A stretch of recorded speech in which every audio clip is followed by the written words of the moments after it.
Food security in India. तो अभी तक हमने पढ़ा था कि फूड सिक्योरिटी क्या होती है और फेमाइन क्या होता है, स्टार्वेशन क्या होता है कि और हमें फूड सिक्योरिटी की ज़रूरत क्यों है। अब जानते हैं कि फूड इनसिक्योर लोग कौन होते हैं। Who are food insecure. तो देखो, दो तरह से हम लोग इस चीज़ को कर सकते हैं। पहला, सोशली, दूसरा रीजनली। एक एक करके दोनों पे बात करते हैं। पहले सोशली बात करते हैं। सोशली बात करें तो हमारे पास मेनली ऐसे देखें तो बहुत तरह के। पहले जैसे हमारा हो गया SC/ST वाले लोग, SC/ST category, OBC category, landless labours हो गए हमारे यहाँ। और जैसे आ गया माइग्रेंट्स,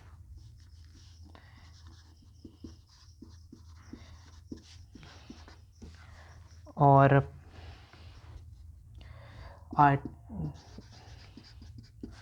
आर्टिसंस हो गए। ये बहुत से लोग हैं जो सोशली पुराने कह रहा हूँ, पिछले कास्ट से हैं, प्रीवियस कास्ट से हैं, निचले कास्ट से हैं, तो उन्हें ऐसे फूड इनसिक्योर बोला जाता है क्योंकि उनके पास ऐसा मतलब उनके लिए मेनली फूड सिक्योरिटी है।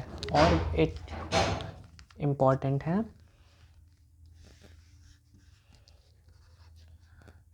women and children under 5 years age। तो औरतें और जो बच्चे 5 साल के अंदर आते हैं, 5 साल से छोटे होते हैं, वो फूड इनसिक्योर होते हैं सोशली स्पीकिंग। अब रीजनली बात करते हैं। तो रीजनली हमारे पास बहुत से हैं, जैसे साउथ एंड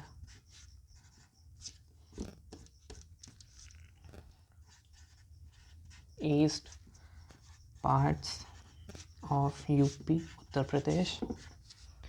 फिर हमारा आ गया बिहार,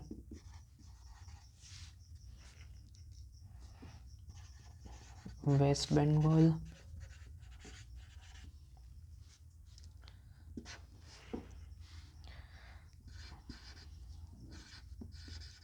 उड़ीसा, झारखंड, मध्य प्रदेश और पार्ट्स ऑफ महाराष्ट्र। ये है मेनली रीजनली फूड। यहाँ पे मेनली रीजनली देखें तो फूड इनसिक्योर लोग रहते हैं। ठीक है, अब आगे बात करते हैं अगले टॉपिक पे। हंगर, भूख तो भाई सबको ही लगती है। तब जानते हैं भूख होती किस तरह की। हंगर के भी टाइप्स होते हैं। तो भाई हंगर के क्यों टाइप्स कर दिया, भूख के भी होने लगे कि इतनी भूख लगती है तब इतना ये, इतनी लगता है तब इतना ये। नहीं, जो हमें बेसिकली 2 तरह के भूखे लोग मिलते हैं। एक होते हैं क्रॉनिक और दूसरे होते हैं सीजनल। क्रॉनिक क्या होते हैं?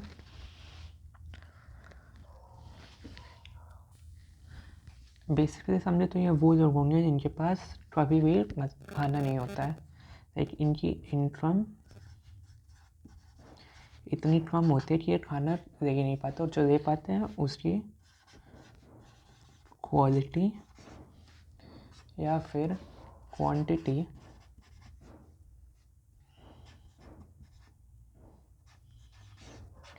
दोनों ही बहुत बुरी रहती है जो भी वो लेते हैं। मेनली उनके पास इनकम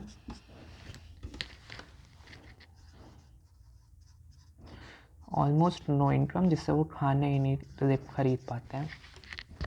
यहीं पे हम सीजनल की बात करें तो सीजनल में क्या होते हैं, जैसे हमने पढ़ा था पिछले चैप्टर में पॉवर्टी एज अ चैलेंज में कि सीजनल अनएम्प्लॉयमेंट क्या होती है। हार्वेस्ट सीजन के बाद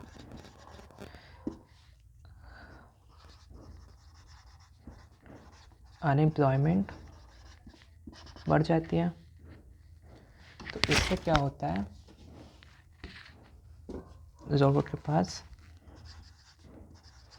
पैसा उस पर्टिकुलर टाइम के लिए, जब तक ये सीज़न है तब तक उनके पास पैसा नहीं होता है, तो वो पैसा कम हो जाता है। जॉब ही नहीं है तो पैसा कहाँ से आएगा, तो इससे उनके पास पैसा नहीं रहता है और वो अनएम्प्लॉय हो जाते हैं। वहीं पे जब वापस से सीज़न आता है, जब उनके काम करने का सीज़न वापस आता है, पास पैसा आ जाता है। तो ये बेसिकली ये देखें तो ये लाइफ टाइम होता है। लाइक बोलना तो नहीं चाहिए बट तरह से क्या सकता है, सिंपली समझने के लिए हमेशा रहता है। और ये period of time,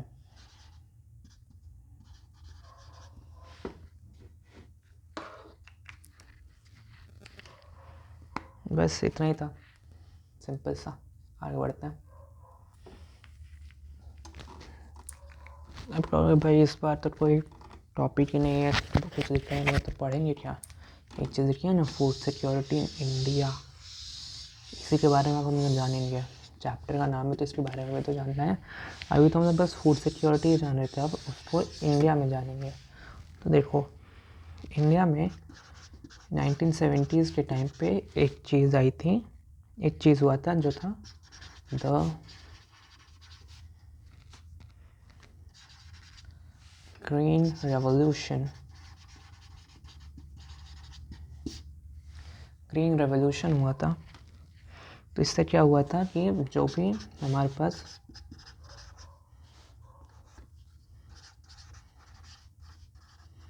food grain supply था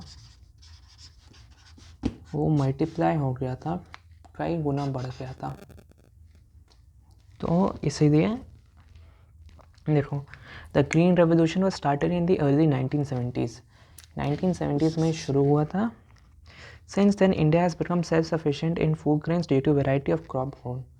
तो इससे क्या हुआ था, हमारे पास कई तरह के फूड ग्रेन्स आ गए थे। तो जो फार्मर्स थे वो बढ़ाए जा रहे थे, प्रोडक्शन किए जा रहे थे, इससे हमारे पास एक सफिशिएंट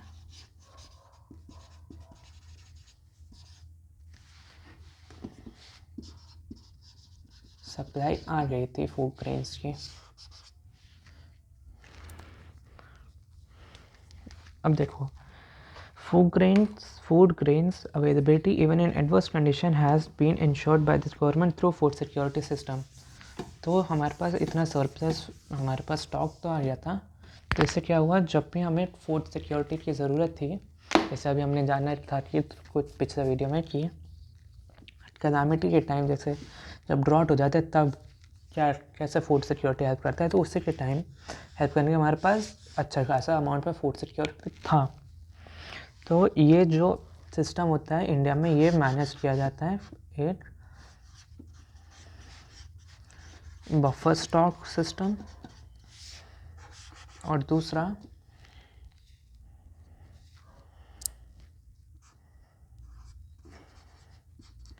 पब्लिक डिस्ट्रीब्यूशन सिस्टम के द्वारा। इसी की वजह से इंडिया में फूड सिक्योरिटी काम करती है। इसके बारे में हम लोग अगले वीडियो में जानेंगे। तब तक के लिए बाय बाय।